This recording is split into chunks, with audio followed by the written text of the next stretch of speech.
Le 25 mars 1957, les représentants de 6 pays européens réunis à Rome, place du Capitole, il pleut ce jour-là, se réunissent pour signer ce fameux traité qui instaure ce qu'on appelait à l'époque la communauté économique européenne. Votre père faisait partie donc de ce cénacle. Quel était l'état d'esprit des personnes qui étaient là ce jour-là, et notamment l'état d'esprit de votre père? À quoi pensait-il ce jour-là? Il a été aussi, et c'est entré dans l'histoire, en fait le rapporteur de la rédaction du traité de Rome. Hein. Donc la rédaction du traité de Rome a été faite à Bruxelles et on avait désigné mon père comme rapporteur. Et dans les livres d'histoire, on l'appelle le comité SPAC. Donc ça a duré 2 ans. Et donc, il était imprégné non seulement de l'engagement profond qu'il avait pour l'Europe, mais aussi des difficultés extraordinaires qu'ils avaient rencontrées en ce qui concerne les avantages de certains pays par rapport à d'autres. Donc, il a dû vraiment dépasser tout cela, et il l'a fait avec le génie qu'il avait de la présidence.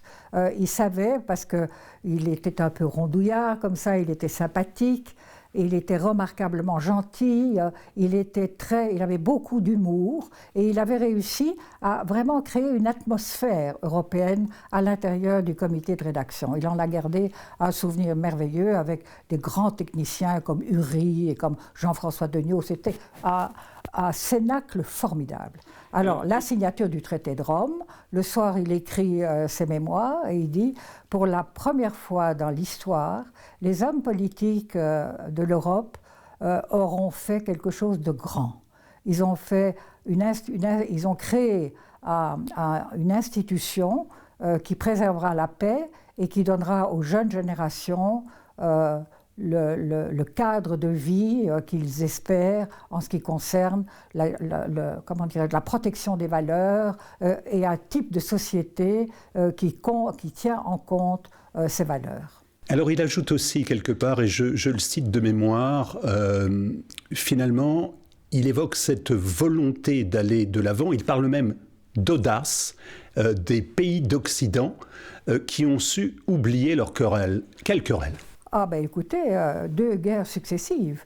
1900, mon père et tous ses collègues ministres des Affaires étrangères à l'époque, c'est trop long de l'expliquer, mais tous avaient vécu à la fois la guerre de 1914-18, qui a été une horreur. Hein. C'était une guerre affreuse. La France a été vidée de 2 générations, et 20 ans après, mais c'est-à-dire que les mêmes ont recommencé. Ils ont été mobilisés, ils ont refait une guerre de 5 ans qui s'est terminée par la découverte de ce que est le plus horrible dans l'histoire de l'humanité, ce sont les camps de concentration. Donc de faire la paix et en même temps, parce que nous ne savions pas, hein, nous ne connaissions pas l'existence des camps de concentration, au milieu de la libération, ça a été un coup de tonnerre épouvantable. Alors je reviens à ma question précédente. Quel est l'état d'esprit ce jour-là? Est-ce que c'est l'idée du « plus jamais ça » ? Oui, vraiment plus jamais ça. Ils ont été tout à fait convaincus. Peut-être que, vous savez, ils ne visaient pas les siècles à venir, mais en tout cas, leur génération, la génération et 2 ou 3 générations plus loin, ils étaient convaincus de l'élargissement aussi. Le texte du traité de Rome est un traité magnifique, hein, d'une souplesse et d'une ouverture politique qui est tout à fait remarquable. Et donc, l'élargissement était dans leur esprit. Ils n'imaginaient pas un instant que l'Europe des 6, qui étaient les pays vainqueurs et vaincus, et l'Europe était en tout cas une destruction totale, hein. Ils se trouvaient devant ça. Ils étaient convaincus qu'ils bâtissaient quelque chose d'unique dans l'histoire. Ils en étaient convaincus. Et à ce moment-là, donc, ce jour-là, toutes les cloches sonnent. Et toutes les cloches de Rome sonnent. Il y a, pour fêter, je crois, les 50 ans du traité de Rome, avec ma sœur, nous avons été à Rome et nous étions assis sur les escaliers qui mènent au Capitole.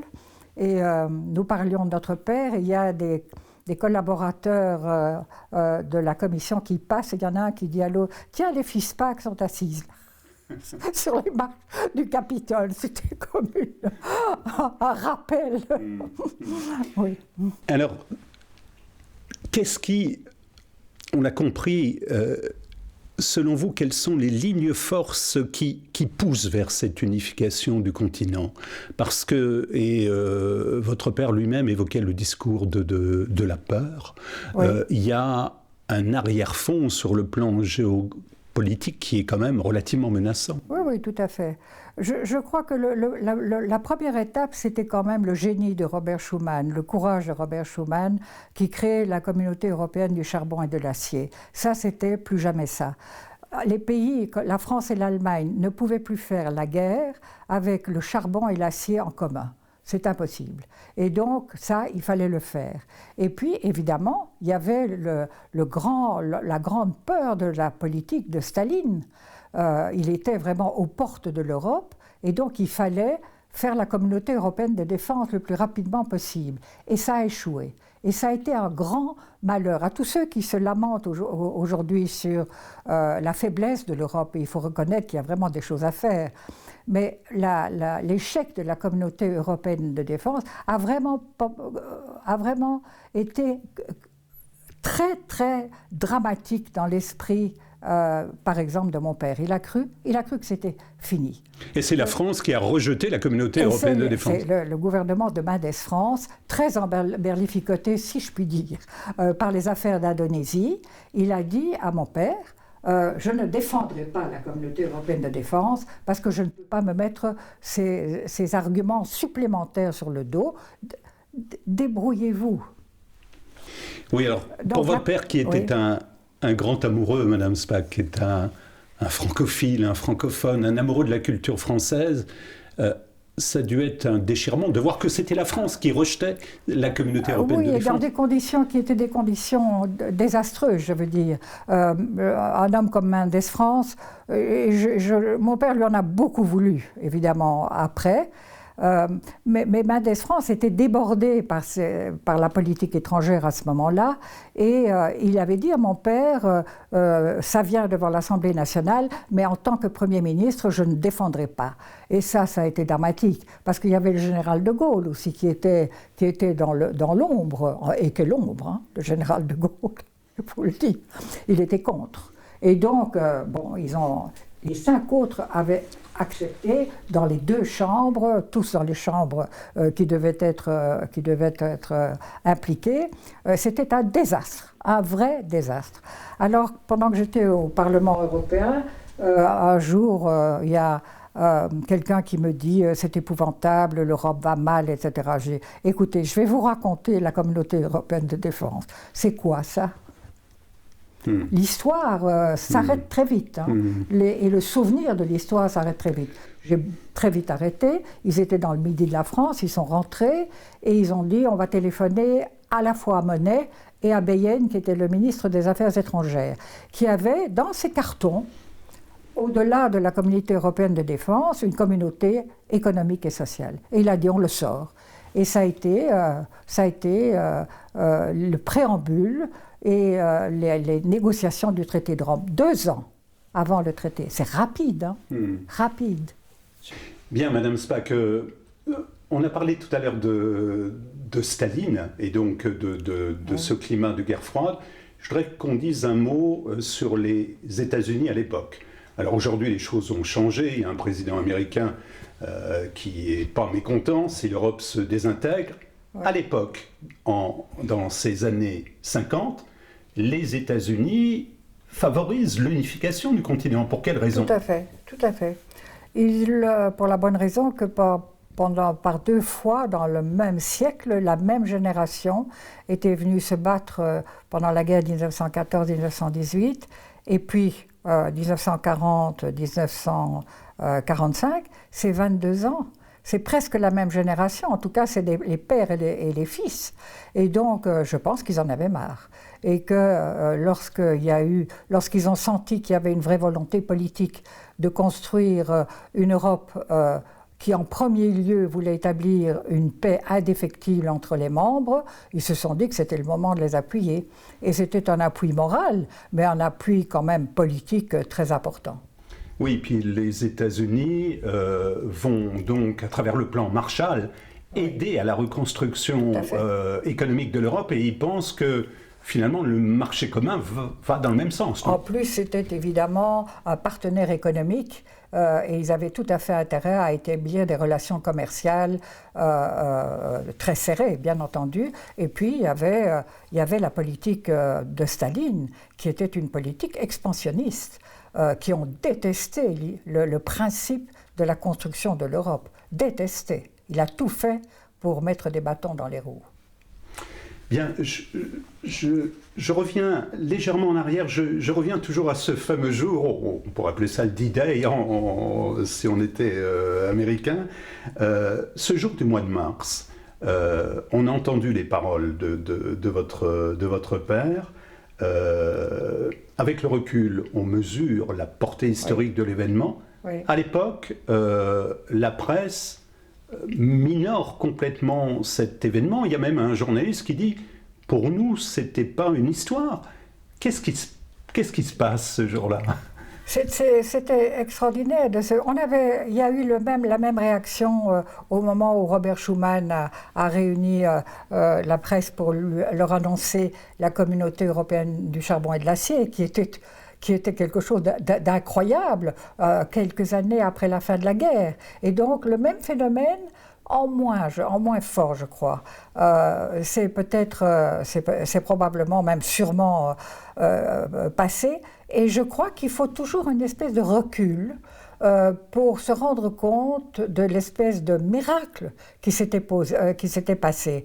Et pourtant, pendant la rédaction du traité de Rome, mon père se multipliait dans les conférences pour expliquer ce qui se passait au Parlement. Vous savez, par exemple, que le gouvernement belge, la veille de la signature du traité de Rome, le Premier ministre belge a fait venir mon père et lui a dit « Nous ne signons pas la veille. Nous ne signons pas, les syndicats sont contre. » Et c'était vrai.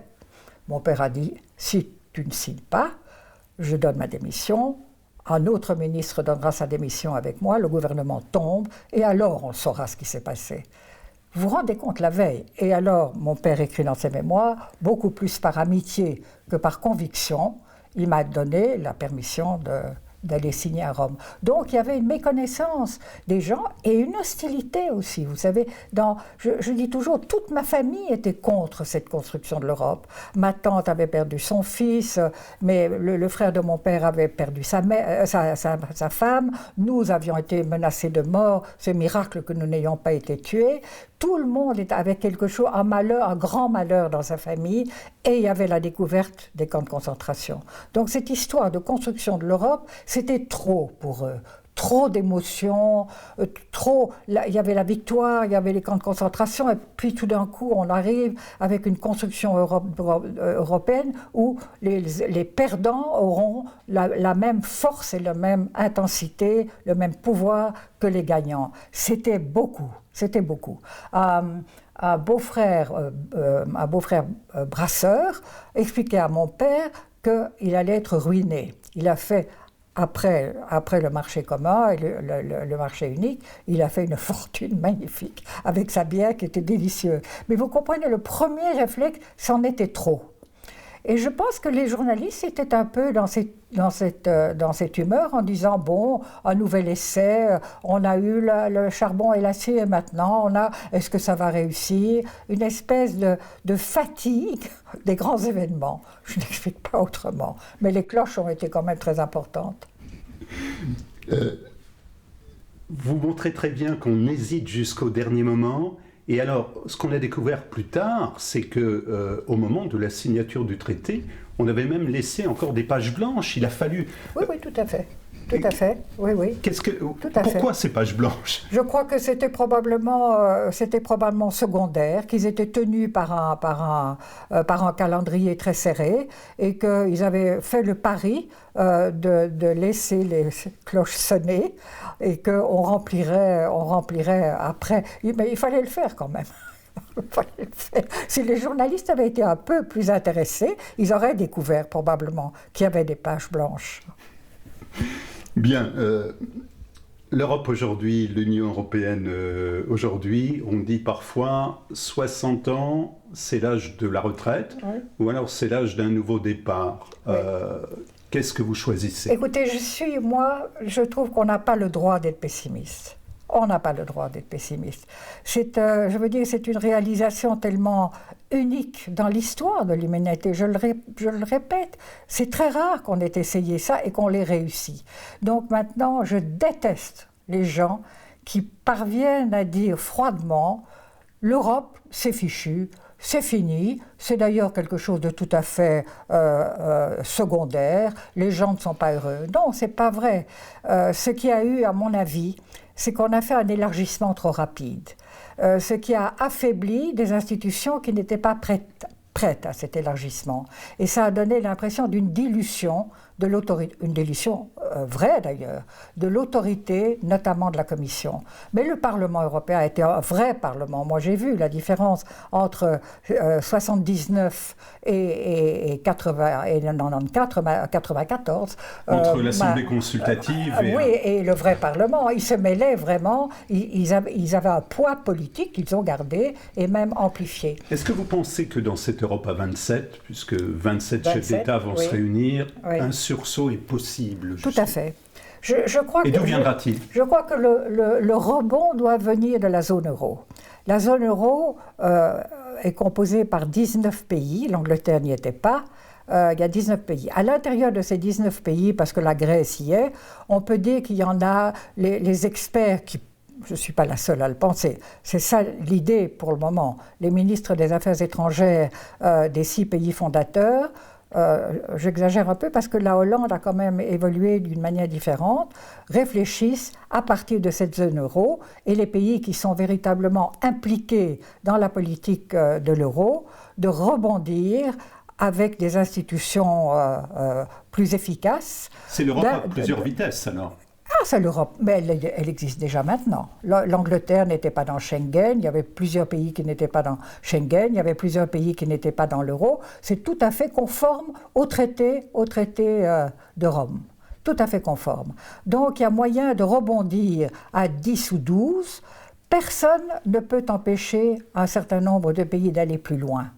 C'est impossible. Exactement comme on peut en sortir si on n'est pas content. On vient de le vivre avec l'Angleterre. Mais empêcher ceux qui veulent aller plus loin et d'une manière plus approfondie, ça, c'est non. Est-ce que la méthode Monet-Schuman, celle des petits pas visant à créer des solidarités de fait, est-ce que cette méthode est encore opérationnelle aujourd'hui? Je pense vraiment.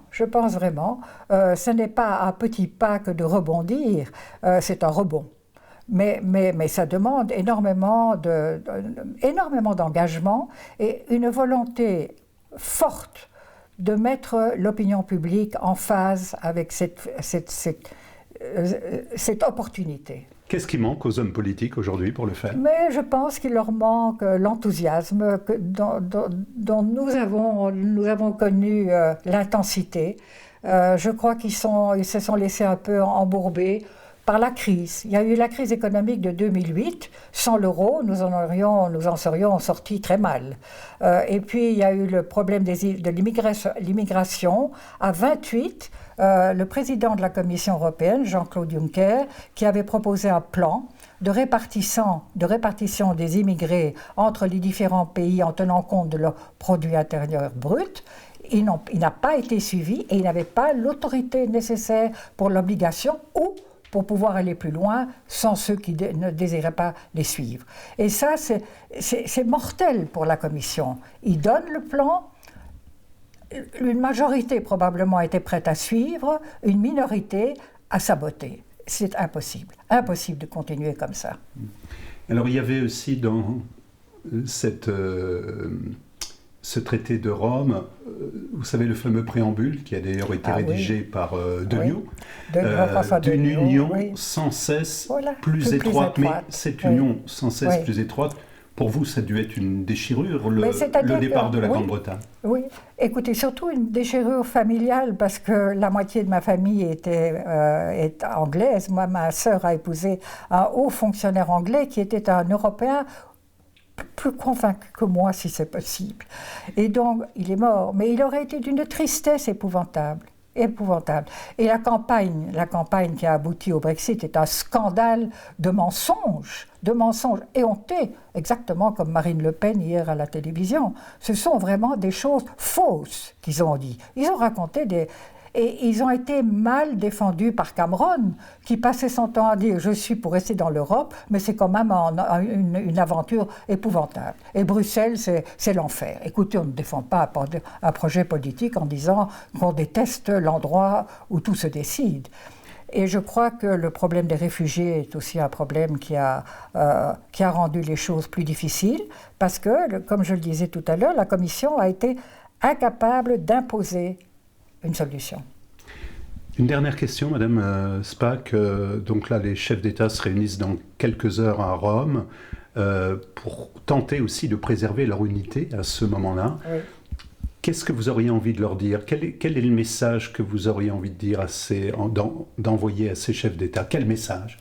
Le message, c'est qu'il faut rappeler que la paix en Europe a été gagnée, que l'Europe a résisté à la crise économique, que le problème des réfugiés montre bien qu'il faut adapter les institutions à la réalité politique d'aujourd'hui.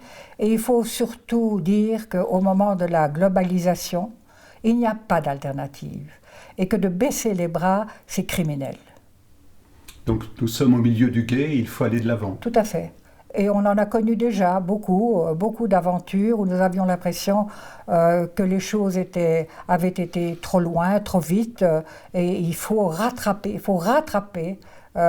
politiquement ce qu'on peut faire, et il faut surtout ne plus laisser la population en déshérence par rapport à ce qu'on fait. C'est pas impossible quand même.